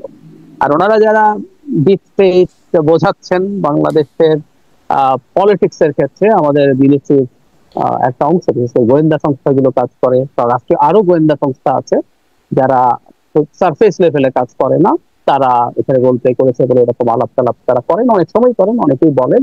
একসময় তাদের যথেষ্ট রকম বাংলাদেশের পলিটিক্স এর ব্যাপারে তাদের ইনভলভমেন্ট ছিল, একসময় না, আসলে হিস্ট্রিক্টলি ছিল। কিন্তু যে জিনিসটা জরুরি সেটা হলো গত সময়গুলোতে অনেক বেশি বেড়েছে। এখন যেটা হয় যে এই যে শেখ হাসিনার পতনের পর ওই কালচার থেকে কতটুকু ফিরে এসছে সেটা একটা প্রশ্ন, আমি আসলে জানি না। এবং এই যে এই ব্যাপারে আসলে তাদের সাথে খুব সরাসরি কথা হয়নি যে তারা কতটা ইনভলভ, এখানে তারা আসলে সেটাকে ইনভলভ করার চেষ্টা করছেন। আর দ্বিতীয় হচ্ছে ডিপ স্টেট, ওরা তারা তো আসলে সরাসরি হাসনাত আব্দুল্লাহ বা আরো অনেকে সরাসরি সেনা প্রধানকেও ব্লেম করেছেন, সরাসরি ব্লেম করেছেন যে সেনা প্রধানই এই ধরনের বিষয় চেয়েছেন। তাহলে কি ডিপ স্টেট আসলে সেনাবাহিনী? সেনাবাহিনীও আসলে অ্যাজ এ হোল বলা হয় না, সেনাবাহিনীর একটা অংশ, বিশেষ করে যারা পলিটিক্যাল পার্ট গুলো নিয়ে কাজ করে, সেনাবাহিনীর গোয়েন্দা সংস্থা, সেনাবাহিনীরও না, আসলে কথাগুলো এরকমও না। এই গোয়েন্দা সংস্থাগুলোতে বেসামরিক মানুষজন কাজ করে, কিন্তু এগুলোর প্রধান সেনাবাহিনীরা থাকেন, এবং এটা আবার রিপোর্ট সেনাবাহিনীর কাছেও করে না, তারা রিপোর্ট আসলে বাংলাদেশের প্রধানমন্ত্রী এবং এখন টেকনিক্যালি যেটা প্রধান উপদেষ্টার কাছে করেন। এগুলো এদেরকে মূলত বেশি ইন্ডিকেট করা। জি, এই ডিপ স্টেটের প্রভাব আসলে কতটুকু আসলে এমপি টেমপি হওয়া বা না হওয়ার পেছনে তারা ভূমিকা রাখে কিনা সামনে সম্ভব বলে ব্যারিস্টার ফুয়াদ বলছেন, কখনো খোলামেলা বলবেন, শুনবো, সেই আশায় রইলাম। একটু দুঃখিত, এই আলোচনায় যাই যে বিজয় সরণির মৃত্যুঞ্জয় প্রাঙ্গণ ভেঙে দেওয়া হয়েছে, জুলাই গণমিনার করা হবে। উত্তর সিটি কর্পোরেশনের পক্ষ থেকে বলা হচ্ছে যেটি 24কে মিলিয়ে একটা কিছু করার তাদের চিন্তা ভাবনা আছে। এই বিষয়টিকেও আপনারা একটু কিভাবে দেখছেন একটু জানতে চাই, কারণ এটা নিয়ে একটা আলোচনা তো আছে যে মুক্তিযুদ্ধের স্মৃতি সম্বলিত বিভিন্ন স্থাপনা ভেঙে দেওয়া হয়েছে। লালমনিরহাটের সেই মুরালটি, যেটি আসলে স্বাধীনতা দিবসে কাপড়ে ঢাকা থাকতো বলে অনেক সমালোচনা হলো, জেলা প্রশাসক বললেন এটি জুলাই চেতনার সাথে যায় না, 24শে চেতনার সাথে, এই জন্য পরবর্তীতে দেখা গেল ভেঙেই ফেলা হলো। এরকম অনেক স্থাপনা আর কি ছোট বড় ভেঙে ফেলার বিষয়টা আছে। এটা আসলে কতটা যৌক্তিক হচ্ছে ব্যারিস্টার ফুয়াদ? ব্যারিস্টার ফুয়াদ, বাংলাদেশে এই মূর্তি বলেন, স্থাপত্য বলেন, মুরাল বলেন, সৌধ বলেন, এইটা একটা বাড়াবাড়ি লেভেলে পৌঁছে গেছে। আমি তো লম্বা সময় ইউরোপে থেকে আসছি, আপনার এত পরিমাণ মুরাল সৌধ আমি ইউরোপের দেশগুলোতেও দেখি নাই। এখন প্রশ্ন হচ্ছে যে একটা হিস্টোরিক্যাল জায়গাকে আপনি স্মরণে রাখবেন, ধরেন শহীদ মিনার করেছে অথবা স্মৃতিসৌধ হয়েছে, মানে জাতির ইতিহাসের সবচেয়ে গুরুত্বপূর্ণ 2-4টা ইভেন্টকে আপনি স্মরণ করবেন। কিন্তু এর বাইরে প্রতিনিয়ত জায়গায় জায়গায় এটা করে যেটা হয়েছে যে লুটপাটের একটা মানে প্রকল্প তৈরি হয়েছে। আমরা মাঝখানে দেখলাম যে আপনার শুধু শেখ পরিবারের মূর্তি বানায় খরচ হয়েছে এরকম 4,000 কোটি টাকা, মানে 1-2 কোটি টাকা না, মানে যেই দেশের 80% লোক 2 বেলা পেট পুরে খেতে পায় না, সেরকম একটা রাষ্ট্রে আমরা এগুলোর পিছনে 4,000 কোটি টাকা খরচ করেছি। এটা হলো পাবলিশ রিপোর্ট। রিয়েলিটি আমি বিশ্বাস করি সংখ্যাটা অনেক বেশি হবে। এখন প্রশ্ন হচ্ছে যে প্রত্যেক জেলায় জেলায় এই জুলাইকে স্মরণ করবার জায়গার ব্যাপারে একটা কমন থিম তৈরি করে ফেলা দরকার, এবং সেইটা ধরেন শহীদ মিনার আছে প্রত্যেক জেলাতে, অথবা কোনো স্মৃতিসৌধ আছে কিনা, সেটার সাথে অ্যাকোমোডেট করে একটা নতুন নান্দনিক কিছু করা যায় কিনা, একই জায়গাতে জায়গা খরচ না করে কম খরচে। বিষয়টা হচ্ছে ঘটনাটাকে মনে রাখা। আর ঢাকার ঘটনাটাকে আপনি একটা বড় কোনো কিছু করতে পারেন, সেটা আলোচনা আসতে পারে আর কি। কিন্তু এইটা একটা বাড়াবাড়ি লেভেলে চলে গেছে টোটাল জিনিসটা। তো আমি এই স্মরণ করা, যে কোনো জিনিসের স্মরণ ঘাটাঘাটি বাড়াবাড়িটা আমার কাছে কখনোই খুব বেশি পছন্দের না। মানে আমি হচ্ছে এসেন্স, স্পিরিট, সাবস্ট্যান্স, এগুলো নিয়ে বেশি কনসার্ন আর কি, যে এটা আসলে মানে এডুকেট করার জায়গাটা কোথায়, এটা স্কুল কলেজের ছেলে মেয়েকে শিখাইতে হবে কোন জিনিসটা। এই পূজা করে লাভ হয় নাই তো, আমার ছেলে মেয়েরা তো আওয়ামী হয় নাই তো, ওরা তো আন্দোলন করেছে। তো এইটা মাথায় রাখতে হবে যে এটা যেন নতুন রাজনীতি, ব্যবসা, প্রকল্প, লুটপাটে পরিণত না হয়। এই জায়গা কিন্তু ভেঙে ফেলতেও তো আবার একটা খরচ আছে। মানে লুটপাটের কথা বলছেন যে করতে কত খরচ হয়েছে, ভাঙতেও আবার এমন খরচ আছে, একটা ভালোই খরচ আছে। তো সেখানেও আবার কোনো লুটপাটের জায়গা তৈরি হচ্ছে কিনা, এবং এই ভেঙে ফেলাতেও কোনো বিশেষ বার্তা যাচ্ছে কিনা। ব্যারিস্টার ফুয়াদ, আমি একটু ডাক্তার জাহিদের কাছ থেকেও শুনে আসি, আপনি আরেকবার দরকার হলে বলবেন। জি ডাক্তার জাহিদ। আচ্ছা শারমিন, আমি আমার একটা ব্যক্তিগত এক্সপেরিয়েন্স শেয়ার করতে পারবো এটা নিয়ে। জুলাই যে ছুটির কথা বলা হচ্ছে, এটার একটা কমিটি আছে। এটা প্রথম যে meeting, I was invited to join there, আমি ওখানে ছিলাম। এরপর আমি আমার ব্যস্ততার কারণে আসলে আর এটার সাথে থাকতে পারিনি। একটা meeting is the very first one. এখানকার এই পরিকল্পনাটা সম্পর্কে আমি আসলে জানি, সেই কারণে আমি আপনাকে নিশ্চয়তা দিয়ে বলতে পারি। এবং এখানে যে আলাপ হয়েছে, এই আলাপে কারো কারো ওইখানে যারা অ্যাক্টিভ প্রেজেন্ট ছিলেন তারাই এখন মূলত এটা দেখাশোনা করছেন, এবং সাথে আরো অনেকে যুক্ত হয়েছেন। এখানে বাংলাদেশের একাত্তরের ইতিহাসকে সাপ্রেস করা হবে এরকম কোন রকম কোনো সম্ভাবনা নেই। বাংলাদেশের এই সংগ্রামের ইতিহাসগুলো মানে একদম ধারাবাহিক ভাবে আসবে, আরো অনেক কিছু ইনক্লুডেড হবে, এবং একাত্তরকে সবচেয়ে বড় রেখেই বাকি সবকিছু। একাত্তর আসলে যে কোনো বিবেচনায় তাহলে কি যা আছে সব ভেঙে ফেলে এই মানে স্পিরিটটাকে বাস্তবায়নের জন্য আবার নতুন করে সবকিছু করা, মানে এখন এই পুরো স্পেসটাকে, আমি তাদের যে বক্তব্য, যেটা আমি প্রথম মিটিংটা ছিলাম, পুরো স্পেসটাকে তারা একদম নতুন ভাবে অ্যারেঞ্জ করতে চান। এটা হচ্ছে তাদের পরিকল্পনা। তো সেখানে তো আবারও সেই কোটি কোটি টাকার প্রকল্প শুরু হয়েছে। হ্যাঁ, ওখানে টাকার খরচের ব্যাপার আছে। তবে আমরা একটা জিনিস মোটামুটি এখন নিশ্চিত থাকতে পারবো, শেখ হাসিনার সময় যেরকম লুটপাট হয়েছে, যেই লেভেলে লুটপাট হয়েছে, 5 টাকার কাজ 50 টাকায় হয়েছে, সেরকম কিছু হবে না। কিভাবে নিশ্চিত হতে পারবো? হচ্ছে না কি লুটপাটের বিষয়টা কি একদম বন্ধ হয়ে গেছে? না, বন্ধ হয়ে যায়নি। আমি বলছি ওই মাত্রায় হবে না, আমরা এটুকু ধারণা করতে পারি। কারণ আমরা এখন পর্যন্ত এই সরকার যে এই সরকারের সময় করাপশন হচ্ছে না আমি তা বলছি না, কিন্তু এই যে লুটপাটের জন্যই একটা সরকার আছে, এই সরকারটাকে আমরা অন্তত এখন পর্যন্ত পারসেপশন সেরকম না, সেটা বলতে। জি যে কিছু যোগ করতে চান ব্যারিস্টার ফুয়াদ? আমি আরেকটা প্রসঙ্গে একটু যাবো, যদি কিছু যোগ না করতে চান। এই প্রসঙ্গে কি আর কিছু যোগ করতে চান ব্যারিস্টার ফুয়াদ? জাহিদ ভাইয়ের সাথে একমত। প্লাস হচ্ছে যে আপনার এই মানে যেই একটা কনস্পিরেসি থিওরি চাপিয়ে দেবার চেষ্টা করা হচ্ছে যে 24-এর মধ্য দিয়ে যা কিছু 24-এ স্মরণ করবার চেষ্টা করা হচ্ছে, এটার মধ্য দিয়ে 71-কে নেগেট করবার একটা প্রচেষ্টা আছে। এটা একটা আওয়ামী বয়ান আমি মনে করছি, এবং এটা পরাজিত শক্তিরা সারা দুনিয়াতে এই কথাগুলো করেছে। কিন্তু 24-এর বিজয়ী শক্তিরা কিন্তু 47, 71, আমার ইতিহাস, আমার গর্বের যা কিছু আছে, কোনো কিছুকে তারা নেগেট করেনি, এবং এটা কখনো নেগেট করা যাবে না। মানে এইখানে এই জুলাই মানে মৃত্যুঞ্জয়ী প্রাঙ্গণ, এটা ভেঙে ফেলে কেন গণমিনার? এটার পাশেও তো গণমিনার হতে পারতো। হচ্ছে আমি ধারণা করতেছি আপনার, যেহেতু শেখ মুজিব, শেখ পরিবারের মূর্তিগুলো বাংলাদেশে একটা ফ্যাসিবাদের সিম্বলে পরিণত হয়েছে, এবং সারা দুনিয়াতে এটা করে ফেলা। না, আমি এক সেকেন্ড একটু যোগ করি। এটা ঠিক জাস্ট একটা মিনার না, এটা কিন্তু একটা এই রাস্তার এ মাথা থেকে ও মাথা পর্যন্ত একটা বড় প্রজেক্ট।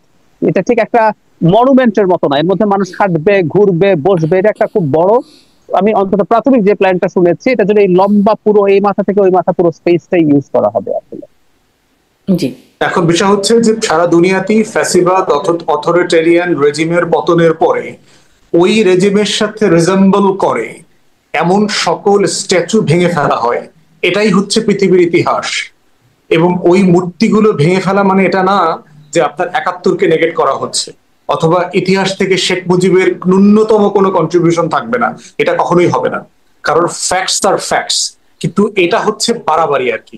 এই ভেঙে ফেলার মধ্য দিয়ে হচ্ছে হাসিনা রেজিম, শেখ পরিবারের বাড়াবাড়িগুলো ভেঙে ফেলা হচ্ছে, ইতিহাস মুছে ফেলা হচ্ছে না। জি, এদিকে বাড়াবাড়ি মুছে ফেলা হচ্ছে, আবার এই যে এই দিবস টিবস দিয়ে আবার এদিকে নতুন করে কোনো বাড়াবাড়ি শুরু হচ্ছে কিনা আপনিও বলছিলেন ব্যারিস্টার ফুয়াদ, যে এদিকের কোনো বাড়াবাড়িও আপনি পছন্দ করেন না। আপনাদের মতো লোকদেরকে বারবারই আলাপ তুলতে হবে, আলোচনায় আনতে হবে। জি, ধন্যবাদ। একটু যাই এই প্রসঙ্গে, যে বৈষম্য বিরোধী ছাত্র আন্দোলনের সেই প্ল্যাটফর্ম ছেড়েছেন মুখপাত্র যিনি ছিলেন উমামা ফাতেমা, তিনি ছেড়েছেন, এবং তিনি এই বৈষম্য বিরোধী প্ল্যাটফর্ম যারা আসলে আন্দোলনে সম্মুখ সারিতে যাদের অবদান, সেই প্ল্যাটফর্মটা নিয়ে বলছে এখানে নোংরামি চলছে, এনসিপির বিরুদ্ধে অভিযোগ তুলছেন, তার বড় একটা পোস্ট দিয়েছেন। আসলে এনসিপি নিয়ে কি আপনাদের কোনো একটু মন্তব্য আছে, যে দলটি আস্তে আস্তে কোন দিকে চলে যাচ্ছে? এর মধ্যে নানান রকম স্ক্যান্ডাল চলছে, পাল্টাপাল্টি অভিযোগ চলছে, কাদা ছোড়াছড়ি চলছে, যেটি উমামা ফাতেমাও বলছেন। ডাক্তার জাহেদ, আসলে দলটি কোন অবস্থায় আছে আর কোন দিকে যাচ্ছে? নতুন দল যেহেতু, সেহেতু এটা নিয়ে একটু পর্যালোচনা জানি। জি ডাক্তার জাহেদ। নিশ্চয়ই, আমি এনসিপিতে যাব তার আগে উমামার পোস্টে খুবই গুরুত্বপূর্ণ কয়েকটা অভিযোগ আছে। প্রথম কথাটা হচ্ছে, আমরা বা তারাও অনেকেই মানে দলীয় লেজুর ভিত্তির বাইরে সংগঠনের কথা বলে। মানে আমাদের তো আরপিওতে কোনো দলের কোনো ছাত্র সংগঠন থাকতে পারে না। ছাত্রলীগ ছাত্র দল কিন্তু টেকনিক্যালি কোনো অঙ্গ সংগঠন বা সহযোগী সংগঠন না এখনো। এটাকে তারা ভাতৃপ্রতিম ইত্যাদি ইত্যাদি বলে। এখন ছাত্র দল বা অন্য ছাত্র শিবির ধরুন বুয়েট ক্যাম্পাসে এদের রাজনীতি কিন্তু নিষিদ্ধ আছে, কারণ ও দলীয় লেজুর ভিত্তিক বলা হয়। কিন্তু এনসিপি সব জায়গায় তাদের ওই বৈষম্য বিরোধীরা সব জায়গায় দাপিয়ে বেড়াচ্ছে। খেয়াল করুন সমস্যাটা কোন জায়গায়। এখন ওবামার কথা মতে যদি ওরা আসলে ঘুরে ফিরে এনসিপির আলাদা, এটা আসলে আমরা জানি এটা আসলে এনসিপিরই একটা ওই ছাত্র দল, যেমন ওই রকমের দল লেখা হয় না কিন্তু ওরকম। এখন ওবামা এই কথাটা খুব স্পষ্ট ভাবে অভিযোগ করলেন। এক, দুই হচ্ছে ওবামা কয়েকবার লিখেছেন কমিটি হচ্ছে হেয়ার রোড থেকে, মানে হেয়ার রোডে দুজন ছাত্র উপদেষ্টা থাকেন। সুতরাং সরকারেরও দুজন উপদেষ্টা এই ছাত্র সংগঠনের কমিটি বা এসবের সাথে জড়িত আছেন সরাসরি। তারা রাজনীতিতে জড়িত আছেন এটা আসলে আমরা জানি, ভালোভাবে জানি। ওনারা কি করেন না করেন অনেক কিছু একদম খুবই হর্সেস মাউথ থেকে জানি। আমি বহুবার বলেছি এই সরকারের নিরপেক্ষতা ক্ষুণ্ণ হচ্ছে মানুষগুলো এখানে থাকা, যদিও স্টেটমেন্ট দিয়ে তারা বলেছেন তারা কোনোভাবে ইনভলভ না। তবে ওবামার এই দুটো অভিযোগ কিন্তু আমাদের এতদিনের পারসেপশনকে স্ট্রেংথেন করেছে, এবং ওবামার আমরা দীর্ঘদিন থেকে চিনি এই লড়াইয়ের অত্যন্ত গুরুত্বপূর্ণ একজন মুখ। তার বিভিন্ন ফ্রাস্ট্রেশন যেগুলো লিখেছেন, আর অ্যাবভ অল যেটা হয়েছে যে চেতনার কথা বলি আমরা, যে স্পিরিটের কারণে এটা হয়েছিল সেটাও নষ্ট হয়ে গেছে। তো এই প্রশ্নগুলোর জবাব সামনে আসতে হবে। এবার এনসিপি প্রসঙ্গে যেটা বলা সেটা হলো, আমি এনসিপি যদি লঞ্চ হয় সেদিন আমি একটা কথা বলেছিলাম যে আমি খুব খুশি হব যদি এনসিপি সফল হয়। আমার খুশি হওয়ার কারণ আছে। মানে বাংলাদেশে এখন একটা পলিটিক্যাল ভ্যাকিউম আছে। ভ্যাকিউমটা হচ্ছে এরকম যে বিএনপি বেশ লম্বা সময় ক্ষমতায় থেকে যেতে পারে ফেয়ার ইলেকশনের মধ্যে দিয়েও। আচ্ছা, তাহলে তার বিরোধী কে হবে? বিরোধী হওয়ার এই মুহূর্তে একটা অপশন আছে, হলো যদি সব রাইটিস্ট একত্র হয়, সব রাইটিস্ট, জামায়াত ইসলামী, ইসলামী আন্দোলন, সাথে যে হেফাজতে ইসলামের মধ্যে যেসব অন্যান্য কওমি ভিত্তিক রাজনৈতিক দল আছে, হেফাজতে ইসলাম রাজনৈতিক দল না কিন্তু অন্যদের কত রাজনৈতিক দল, সবাই যদি একত্র হয় আস্তে আস্তে তারা একটা শক্তি হিসাবে দাঁড়ানোর সম্ভাবনা আছে। তারা একত্র হতে পারবে না, সেটা আবার আরেক আলোচনা।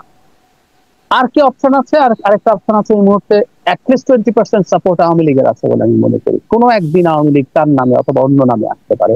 আমি ব্যক্তিগতভাবে এই কোনো অপশনই পছন্দ করি। বাংলাদেশের রাইটিস্ট শক্তি প্রধান বিরোধী দল হয়ে দাঁড়াবে, আল নেভার টেক দ্যাট। এটা আমি একজন সেন্ট্রিস্ট মানুষ হিসাবে আমার ব্যক্তিগত চাওয়া। এই জায়গায় যদি এনসিপি আসলে দাঁড়াতে পারতো রাজনীতিটা নিয়ে, আমার খুব ভালো লাগতো। যে একটা তাদের তো সেই গ্রাউন্ড ছিল, সেই লঞ্চিং প্যাড ছিল, কিন্তু শুরু থেকেই তাহলে ওদের লঞ্চিং এর দিন কেন আমি বললাম ওরা পারবে না? কারণ হচ্ছে এদেরকে তো আমরা আগে দেখলাম, এটা শুরুর আগে তারা বৈষম্য বিরোধী ছাত্র আন্দোলনের সমন্বয়ক ছিলেন, তারা তারপরে নাগরিক কমিটি করেছিলেন।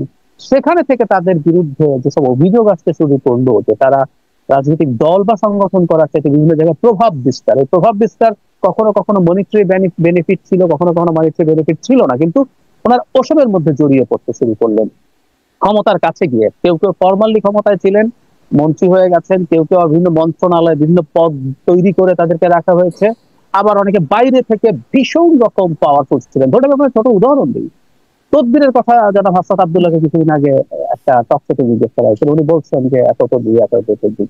আমি যদি এই প্রশ্ন করি, হাসনাত আব্দুল্লাহকে তদবির করা যায় এবং তদবির করলে কাজ হতে পারে, এই পারসেপশন কেন গেল সোসাইটিতে?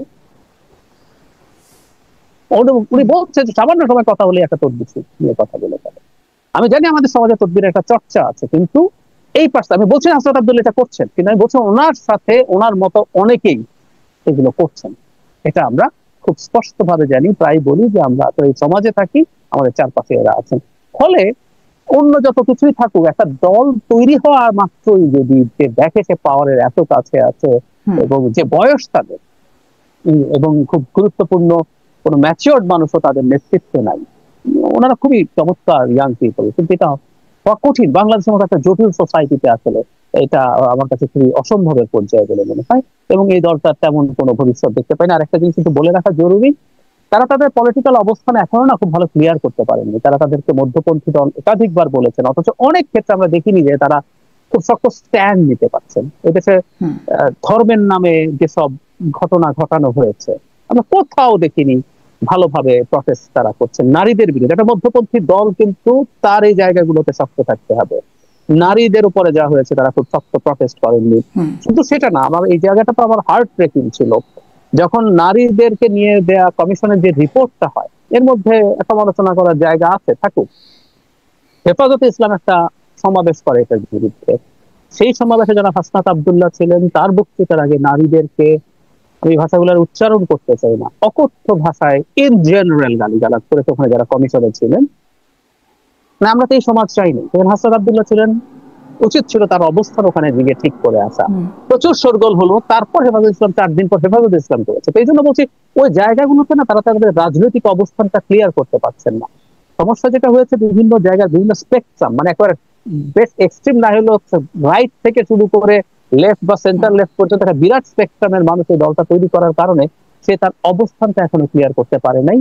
তার রাজনীতিটা কি, এটা এখন আমাদের সামনে খুব ক্লিয়ার করতে পারে নাই। সেগুলো একটা বড় সমস্যা হয়ে আছে। কিছু কিছু জায়গায় আবার একটু মানে দলের মধ্যে একটু সাংঘর্ষিক অবস্থান, আসলে তাদের যে দলীয় অবস্থাটাকে সেটা বুঝতে পারছেন। আপনি তো সেটাও বলছেন। ব্যারিস্টার ফুয়াদ, আপনার কাছ থেকেও একটু শুনি। উমামা ফাতেমার যে পোস্টটা, সেটা নিয়ে একটু বলবেন, এবং তার এনসিপি সহ বৈষম্য বিরোধী প্ল্যাটফর্মকে পুরো যে নোংরামির অভিযোগ আনছেন উমামা ফাতেমা, সেটা নিয়ে একটু আপনার মন্তব্য শুনুন। প্রথম কথা হচ্ছে যে বাংলাদেশের রাজনৈতিক দল, সমাজ, যে কোনো জায়গাতেই নারীর যে কাজের স্পেস, সেটা যথেষ্ট প্রশ্নবিদ্ধ আর কি।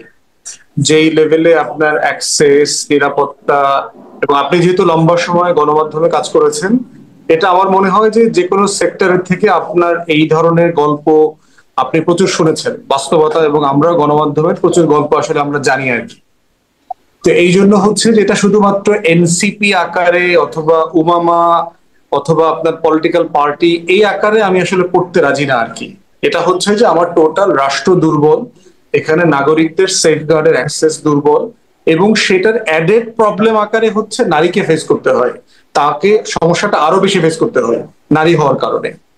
এবং সেটা সব জায়গাতে, বিশেষ করে যদি এটা আপনার কম্পিটিটিভ পাবলিক স্পেস হয়, এই জায়গাটা আরো বেশি জটিল। যেমন ধরেন বিসিএস পরীক্ষাটা দেওয়ার ক্ষেত্রে চাকরিতে মেয়েকে এত বেশি কম্পিটিশন ফেস করতে হচ্ছে না, যতটা না তাকে এমপি হওয়ার জন্য, এলাকার চেয়ারম্যান, মেম্বার অথবা কমিটিতে জায়গা পাওয়ার জন্য করতে হচ্ছে। দেখেন ছাত্রলীগ কি করেছে, পুরো ইডেন কলেজ থেকে শুরু করে পুরো ছাত্রীদের সেক্স স্লেভের গ্যাং তৈরি করেছে, পদ পদবি, উপরের লোকদেরকে রাজি খুশি রাখা, এগুলো মিলায়। তো সেই জায়গাতে আমাদেরকে মাথায় রাখতে হবে যে আমার রাষ্ট্র তাকে সাফিসিয়েন্টলি প্রোটেকশন দেওয়া, সেফগার্ড করবা, পাবলিক স্পেসের স্পেস করে দিতে পেরেছে কিনা, এটা আসলে পারে নাই। এবং এটা আপনি শুধু, ওরা তো ছোট দল, ওদের পলিটিক্যাল এক্সপিরিয়েন্স তো আপনার 1 বছর মাত্র টোটালটা। যদি মানে ছাত্রলীগের পরে কি 1 বছরের দলের মধ্যেও এরকম অভিযোগ আসছে? ছাত্রলীগের বিরুদ্ধে যে অভিযোগের কথা বলছিলেন, ছাত্রলীগ এনসিপির বিষয় না তো, বিষয়টা তো হচ্ছে সমাজ। এই মানুষগুলো তো সমাজ থেকে বেড়ে উঠেছে, একসাথে নারী পুরুষের যে কাজ করতে পারাটা এবং পাওয়ার ডিল করতেছে। বিষয়টা কি, আমি একটা এক্সাম দিচ্ছি ব্যাপারটা তা না, আমি বাজার করতে যাচ্ছি অথবা বাসে উঠতে যাচ্ছি ব্যাপারটা এরকম না। এখানে একটা ক্ষমতার কম্পিটিশন আছে, কে কোন পদ পাবে, পদবি পাবে, তার উপরে রাষ্ট্রের সাথে তার নিয়ন্ত্রণ, ইনফ্লুয়েন্স করবার জিনিস তৈরি হবে, পাবলিক এক্সপোজার, মিডিয়া এক্সপোজার, অনেকগুলো বিষয় তো এখানে জড়িত। তো সেই ক্ষমতার কম্পিটিশনেতে কেউ কাউকে ছাড় দিচ্ছে না, এবং ছাড় না দিয়ে অথবা কিভাবে একটা হেলদি কম্পিটিশন তৈরি করা যায়, এই কম্পিটিশন তো বাংলাদেশে নাই। বাংলাদেশে তো পুরুষ মানুষরাই গ্রুপিং পলিটিক্সে একজন আরেকজনকে নাই করে দেয়, খায় ফেলে, বিভিন্ন ট্র্যাপ করে ফেলে, আপনার খুন খারাপিতে জড়ায় যায়। আমরা তো এলাকায় এলাকায় একই জিনিস দেখতে পাচ্ছি। এই জন্য হচ্ছে যে উমামার ঘটনাটা এক্সক্লুসিভ এনসিপি অথবা পলিটিক্স আকারে দেখার সুযোগ নেই। এটা একটা কালেকটিভ, একটা বড় ইস্যু, ম্যাক্রো ইস্যু, এবং ম্যাক্রো ইস্যুকে ম্যাক্রো ইস্যুর মতো ডিল করতে হবে, যেটা আলোচনা করা যেত। কিন্তু উমামা তো সরাসরি মানে প্রশ্নবিদ্ধ করছেন বৈষম্য বিরোধী প্ল্যাটফর্ম এনসিপি প্রসঙ্গে, মানে ম্যাক্রো রাজনীতি নিয়ে তো তিনি আসলে এখানে তার অন্তত এই পোস্টটাতে। সে তো ভেরি জুনিয়র পলিটিশিয়ান, তার জীবনের এক্সপিরিয়েন্স তো খুব ছোট। সে তো এখনো মোটা দাগে বিএনপি, আওয়ামী লীগ অথবা এই মোটা দাগের ক্ষমতার রাজনীতি তো সে এখনো করে নাই। সে এখনো ক্যাম্পাস পলিটিক্স করে, গত 1-2 বছর 3 বছর থেকে সে স্টুডেন্ট পলিটিক্স করছে। এই জন্য তার জীবনের এক্সপিরিয়েন্স থেকে সে কথাগুলো বলছে। আমরা আমাদের যাদের পলিটিক্যাল এক্সপিরিয়েন্স আরেকটু বেশি, 20-25-30 বছরের এক্সপিরিয়েন্স আছে, দেশের বাইরের এক্সপিরিয়েন্স আছে, আমরা সেই জায়গা থেকেই বলতেছি। এবং এই ঘটনাগুলো থেকে ওয়েস্টার্ন সোসাইটি, ওয়েস্টার্ন পলিটিক্সও ইমিউন না। এই কমন অ্যাবিউজের ঘটনা টোটাল পলিটিক্যাল এস্টাবলিশমেন্টে আছে সারা দুনিয়াতে। আমাদেরকে যেটা দেখতে হবে যে একটা দল এই সিস্টেম্যাটিক ইউজ করাটাকে প্রমোট করে কিনা। সে এরকম একটা ঘটনা ঘটলে এটাকে ইমিডিয়েটলি অ্যাড্রেস করে কিনা, সে একটা কনভিনিয়েন্ট পরিবেশ তৈরি করে কিনা যেখানে সবাই মিলে একটা হেলদি কম্পিটিশনের ভিত্তিতে কাজ করতে পারে। এই জায়গাটা হচ্ছে আমাদের আলোচনার জায়গা। এখন যেই দেশের তরুণরা বড় হয়েছে আওয়ামী লীগের আমলে, পরিবারে গণতন্ত্র দেখে নাই, স্কুল কলেজে গণতন্ত্র দেখে নাই, সমাজে গণতন্ত্র নাই, মুরব্বী পাড়া প্রতিবেশীরা কমপ্লিটলি চট থাপড় ছাটকানি ঝাড়ি বাড়ির উপরে রাখে, যে দেশের টিচাররা পোলাপানে কন্টিনিউ পিটায়া পাটায়া মতামত দমন করে, সেই সমাজে আপনি একটা হেলদি কনভিনিয়েন্ট পরিবেশ আশা করবেন, এটা তো হইতে পারেন না। আপনার বাচ্চার সাথে আপনি বাংলাদেশে বসে যা করতে পারতেন আমেরিকাতে বসে এটা করতে পারবেন না। তাহলে আর ছাত্রলীগের কাছ থেকে কেন আশা করেন? না, ছাত্রলীগের কাছ থেকে তো আশা করতেছি না। তো ছাত্রলীগের কাছ থেকে কি আশা করছে? মানে অভিযোগও তাহলে কেন দেই? মানে এটা তো তাহলে এরকমইটাই হবার কথা। কিন্তু এটা তো সিস্টেম্যাটিক, ওয়াইড স্প্রেড, এবং তারা তো এটা পার্মানেন্ট সেটেলমেন্ট করে ফেলছে। সমালোচনাটা তো এই কারণে যে আপনাকে এনসিপির আকারে আমাকে দেখতে হবে যে এনসিপি এটা পার্মানেন্ট সেটেলমেন্ট করে নাই। তো আপনার সরওয়ার তুষারের ঘটনা হওয়ার পরে সরওয়ার তুষারকে তারা সকোচ করেছে। তো তাদের এই ঘটনাগুলো কি তারা ওয়াইড স্প্রেড সব জায়গাতে অ্যাকনলেজ করছে কিনা যে এরকম কোনো ঘটনা ঘটছে না, এটা বলছে কিনা, তারা কি ডিনাই করছে? এই শো কজের পরে আসলে কি হয়? মানে শো কজটা, এটার আবার শো কজ কি, কারণ দর্শাবে, কি কারণ দর্শাবে এখানে? ওইটা আপনি এনসিপি নেতাদেরকে জিজ্ঞেস করতে হবে। শোকজের কি, কি তাদের গঠনতন্ত্রে কি বলা আছে, এই ফ্রেমটা কিভাবে কাজ করে। আমার দলেরটা আমি বলতে পারবো যে আমার দলের আসলে কি চলছে সেটা এনসিপির ভিতরেই হয়তো জানা যাবে, কিন্তু উমামা ফাতেমা খুব স্পষ্ট করে কিছু জায়গায় অভিযোগ তুলছেন, এবং তিনি আসলে সার্বিক রাজনীতি না, একদম সুনির্দিষ্টভাবে বৈষম্য বিরোধী প্ল্যাটফর্ম এবং আচ্ছা টোটালি এবং জি এনসিপি প্রসঙ্গেই বলছেন। একটু ব্যারিস্টার ফুয়াদ, একটু এই প্রসঙ্গেও আসি। মানে অনেক বিষয়ে মতামত স্পষ্ট করতে পারছেন না, বলছেন যে দলের অবস্থান অনেক ক্লিয়ারও হচ্ছে না। একটা বিষয়ে রাজনীতিকদের একটু অবস্থান আমি শুনছিলাম, ফলো করছিলাম, আপনারাও যদি এই এখনো একটু এই প্ল্যাটফর্মে একটু বলেন। সম্প্রতি যে আবার নুরুল হুদাকে নিয়ে আবার একটা মবের ঘটনা ঘটলো, সেইটাকে মব বলতে নারাজ এনসিপির নেতা হাসনাত আব্দুল্লাহ, বলছেন জনরোষ। প্রেস সচিব বলছেন তারা প্রেশার গ্রুপ, মব না, এটা হচ্ছে প্রেশার গ্রুপ। এরকম একটা অনেকেই গণ অধিকার পরিষদের মানে নেতা তিনি একজন বলছেন, রাশেদ খান, যে এরকম না হলে পুলিশ কি গ্রেপ্তার করতো, এরকম নানান। মানে এটা কি জাস্টিফাই করবার একটা জায়গা রাজনীতিতে তৈরি হচ্ছে কিনা? ব্যারিস্টার ফুয়াদ, এই অবস্থানটিকে রাজনীতিটা পরিষ্কার করছেন যে এটিকে আসলে উচিত আর অনুচিত, এই দুটির মধ্যে আসলে মানে অবস্থানটিকে রাজনীতিবিদরা নিচ্ছেন কিনা? উচিত অনুচিতের আলাপটা তোলা যায় যখন আপনি একটা সাধারণ স্টেবল আইন শৃঙ্খলা আছে এমন একটা সমাজে বাস করেন। একটা ওয়েস্টার্ন ডেমোক্রেসিতে আপনি এরকম একটা ঘটনা ঘটলে আপনি এই আলাপটা তুলতে পারবেন, কারণ সেখানে আইনের শাসন আছে, সেখানে পুলিশ ফাংশন করছে, জুডিশিয়ারি ফাংশন করছে, একটা পলিটিক্যাল সেটেলমেন্ট আছে, কিভাবে প্রতিবাদ করতে হয়, প্রতিবাদ না করলে কি হবে না হবে, এর পুরো অ্যারেঞ্জমেন্ট আছে। সেই সমাজে উচিত অনুচিতের আলোচনাটা যৌক্তিকভাবে করা যায়। বাংলাদেশ একটা ক্যাওটিক সোসাইটি যেখানে রাষ্ট্রের কোনো ইনস্টিটিউশন প্রপারলি ফাংশন করে না। পার্টিকুলারলি যারা জাস্টিস ডিসপেন্স করবেন, এই যে সংগঠনগুলো, পুলিশ বলেন, গোয়েন্দা সংস্থাগুলো বলেন, আইন শৃঙ্খলা বাহিনী বলেন, জুডিশিয়ারি বলেন, আপার লোয়ার সবাই মিলে, তো এই সব জায়গাতে নেটওয়ার্কের সমস্যা হচ্ছে। আমরা ডাক্তার জাহিদ আপনার কাছে ওই একই জায়গায় রাজনীতিকদের অবস্থানটা কি সেই জায়গাতে করেন যে পশ্চিমের মতো করে আপনি এক্সপেক্ট করবেন এরকম একটা অন্যায্য এনভায়রনমেন্টে। এই জন্য হচ্ছে আমি মনে করি এই প্রশ্নগুলো অন্যায্য, যেখানে মব হয়েছে কিনা, আপনি এটাকে মব মনে করেন কিনা, এই আলোচনাটার জন্য এই সমাজ এখনো প্রিপেয়ার্ড না। যেটা করা দরকার, আমরা ওখানে যেতে চাই যেখানে এই ধরনের কোনো ঘটনা ঘটবে না। একজন মানুষ অন্যায় করবার পরে তাকে আইন শৃঙ্খলা বাহিনী ডিল করবে, তাকে তার মালা পরাইতে হবে না, তাকে 10 মাস ধরে প্রতিবাদ করায়া পুলিশ দিয়া গ্রেফতার করানোর পরিবেশ তৈরি করতে হবে না, তাকে ছাত্রলীগ পিটায়া পুলিশের সোপর্দ করবে, এই ধরনের ঘটনা ঘটবে। যাকে আওয়ামী লীগ বাড়ি বাড়ি গিয়ে বিএনপি জামাত খুঁজে খুঁজে এনে এলাকা ছাড়া করছে, চাঁদাবাজি করছে, পুলিশে ধরায় দিছে, এই ঘটনা ঘটবে না। মানে তাহলে একটু স্পষ্ট হয়, এটাকে কি আপনি মব বলবেন, এটির সমালোচনা করবেন, নাকি এটা আসলে মানে আমাদের আলোচনার জায়গা তৈরি হয়নি বলে এটা আলোচনাই করবো না? এই আলোচনাটা রেলেভেন্ট না, কারণ হচ্ছে যে আমি একটা অস্থির এবং একটা অনিশ্চিত সমাজে বাস করতেছি। এই সমাজে মব বলতে পারবেন কখন? যখন সিচুয়েশনটা স্টেবল, এক্সপেক্টেড না। যেমন ইংল্যান্ডে আইন আছে যে আপনি আসামিকে নিজ হাতে ধরতে পারবেন না। তাহলে কি আমাদের মানে বিশ্বে আমরা এভাবেই চিত্রিত হচ্ছি যে আমাদের আইন নাই, আমরা আসলে এরকমই আমাদের চলে, এইটাই আমরা এখনো পোট্রে করতে থাকছি? না, এটা এখন তো 10 মাসে তো আপনি ফেরেশতা হয়ে যাওয়ার কথা সুযোগ নাই তো। 10 মাসে আপনি ফেরেশতা হবেন কিভাবে? আপনি 10 মাস আগ পর্যন্ত আপনি একটা দুনিয়ার সবচেয়ে বাজে অথরিটেরিয়ান একটা ফ্যাসিস্ট রেজিম, আর 10 মাস পরে আপনি দাবি করছেন আপনি একটা কিন্তু এই 10 মাসে আরো মবের ঘটনাগুলো অনেক বেড়েছে, মানবাধিকার সংস্থাগুলোর হিসাব যা বলছে। গত বছরের তুলনায় এগুলো কিছুই হয়নি। গত 16 বছরে আমরা মবের দেশে ছিলাম। ওই যে 1000, 1200, 1500 ঘটনার যে হিসাব দিচ্ছে, ওইটা আওয়ামী লীগের আমলে কোনো কোনো দিন এরকম কয়েক হাজার ঘটনা ঘটছে সারা বাংলাদেশে। তখন ওনারা অবশ্য মানবাধিকার সংগঠনগুলোর রিপোর্ট তা বলছে না। হিউম্যান রাইটস সাপোর্ট সোসাইটি একটা এই মুহূর্তে আমার চোখের সামনে, তারা বলছে যে আসলে 24শে সেপ্টেম্বর থেকে 25শে মে পর্যন্ত 9 মাসে মব সন্ত্রাসের ঘটনা ঘটেছে 202টি, 131 জন নিহত হয়েছেন। মাঝখানে কিন্তু অনেক আলোচনা হয়েছে যে গণপিটুনিতে মারা যাওয়ার যে সংখ্যাটা সেটা আগের যে কোনো সময়ের চেয়ে বেশি হচ্ছে। আমি ডাক্তার জাহিদের কাছ থেকে একটু শুনে নিই এই প্রসঙ্গে। ডাক্তার জাহিদ, আপনি আপনার মূল্যায়ন বলেন। ধন্যবাদ। দুটো ব্যাপার একটু অ্যাড্রেস করি, এটা তো করবোই। উমামা ফাতেমার বক্তব্যের ব্যাপারে ফুয়াদ ভাই যেটা বলেছেন সেখানে কয়েকটা বিষয় অ্যাড করি। উমামা কিন্তু তিনি নারী হওয়ার কারণে কোনো না কোনো সমস্যা পড়েছেন, উনি আসলে এই অভিযোগ করেননি। উনি এই দুটো তিনটে মোটা দাগে করেছেন। একটা হলো এই সংগঠনটা যে স্পিরিট নিয়ে তৈরি হয়েছিল, এই সংগঠনটা সেই স্পিরিটের মধ্যে নাই। এখানে অনেক গুড সোর্স আছে, কিন্তু এটা আসলে শেষ পর্যন্ত দেখা গেছে যে অনেক ক্ষেত্রেই মানে যে কাজটা না, এই ধরনের নানান রকম সুবিধাবাদের দিকে ঝুঁকে পড়ছে, এটা ছিল একটা অভিযোগ।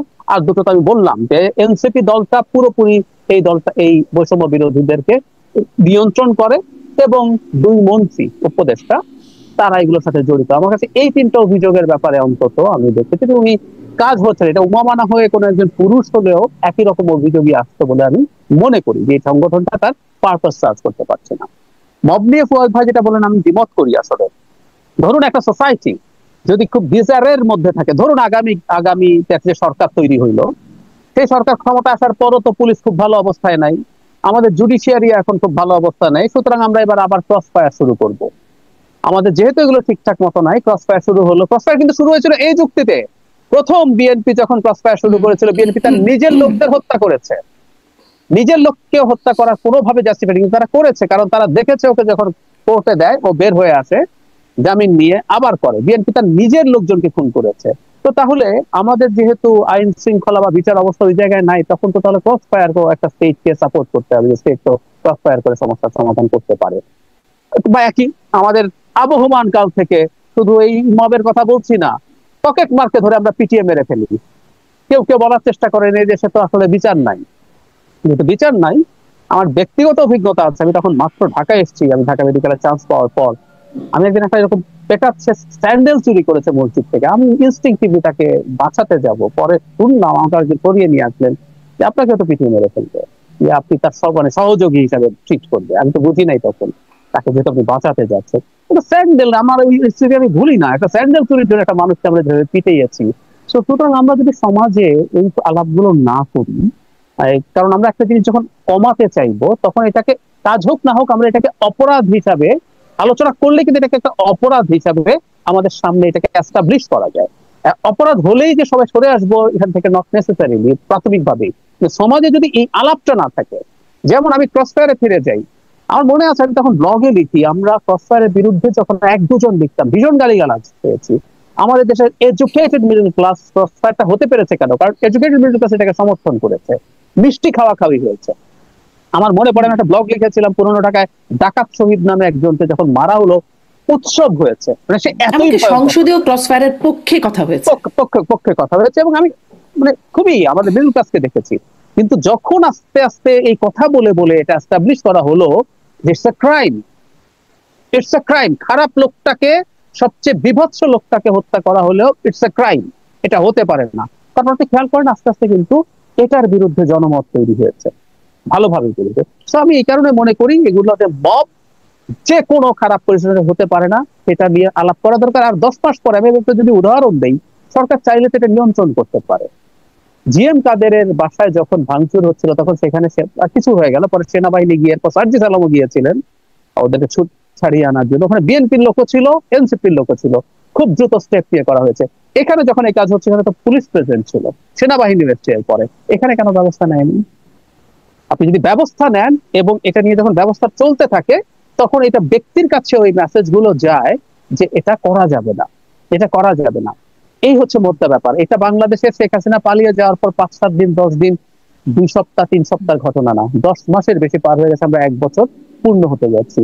আর যদি নাও হয় আই ডিড ইট, তাহলে ভাইয়ের সাথে আমার একটু ক্লিয়ার একটা ডিফারেন্সের জায়গা আছে। 5 তারিখ শেখ হাসিনার, এগুলো রেকর্ড আছে, মানে কোনো একদিন কেউ যদি খুঁজতে যায় পাবে। শেখ হাসিনা পতন এবং পালিয়ে যাওয়ার পর আমার প্রথম ভিডিওতে আই ডিড অ্যাপিল যে আওয়ামী লীগের বাড়িতে হামলা করা যাবে না, কাউকে কোনো গায়ে আঘাত করা যাবে না। যার উপরে যেখানে যত ধিকৃত মানুষের উপরে আঘাত হয়েছে, আমি এটা নিয়ে গালিগালাজ খেয়েছি, আমি এটা নিয়ে তীব্র সমালোচনা হয়েছি, অতি সুশীল হয়ে গেছে, এসব আলাপ শুনেছি, কিন্তু আমি এটা করেছি। তো আমি মনে করি এই আলাপটা সমাজে রাখতে হবে, ইভেন আমাদের মতো এত খারাপ পরিস্থিতিতেও রাখতে হবে। ব্যারিস্টার ফুয়াদ, আপনি কি আর কিছু যোগ করবেন? আমার অনুষ্ঠানের শেষ সময়। হিস্ট্রি, পলিটিক্যাল সায়েন্সে ইমানসিপেটরি ভায়োলেন্স জাস্টিফাইড, এর লম্বা ডিসকোর্স আছে। এটা ইমানসিপেটরি না, 10 মাস পর ইমানসিপেটরি ভায়োলেন্স না, আমরা আলোপ করবো একদিন, আমরা করবো নিশ্চয়ই।